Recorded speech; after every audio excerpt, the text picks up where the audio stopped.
Let us come to the prevention of corrosion of metals.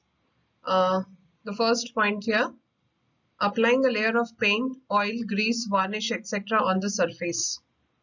To fix a layer of some substance on the metal so that the contact of the metal with the moisture and oxygen in the air is prevented and no reaction takes place. So this is one of the best methods in which we can prevent the corrosion of metals.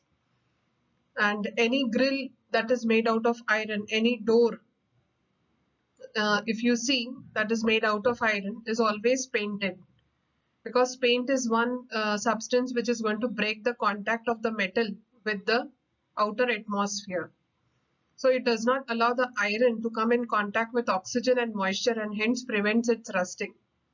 Similarly, we can do this for other metals also, and we can prevent the metals from getting corroded or getting oxidized.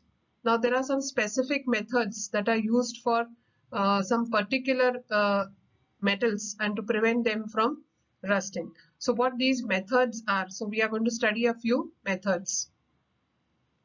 Galvanizing, a layer of zinc is given to iron to prevent rusting. Now, iron, we have always talked about it, that it is used very extensively, and so we need to prevent it from getting rusted. So we give it a coating of zinc. You must have seen various types of pins. Now, these pins appear to be very shining, bright, and they have a luster to it.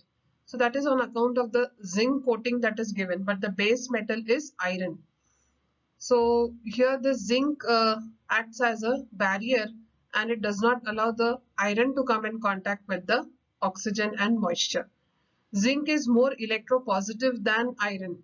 So the corrosion of zinc also must take place, or rather it must take place faster.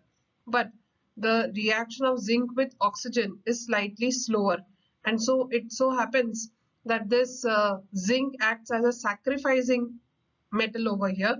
It gets corroded first, and then once it gets corroded, it will expose the inner metal iron for rusting.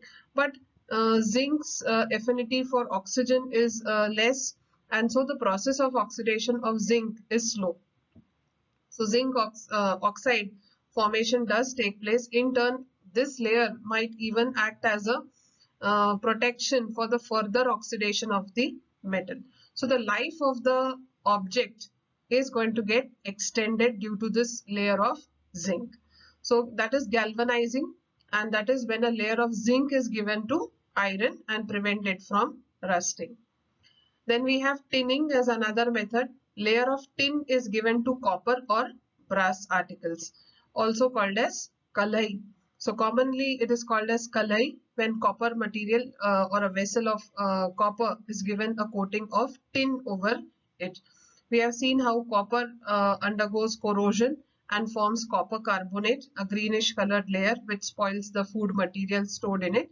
And so copper is given a layer of tin over it. Even brass articles. Brass is a alloy of copper and zinc.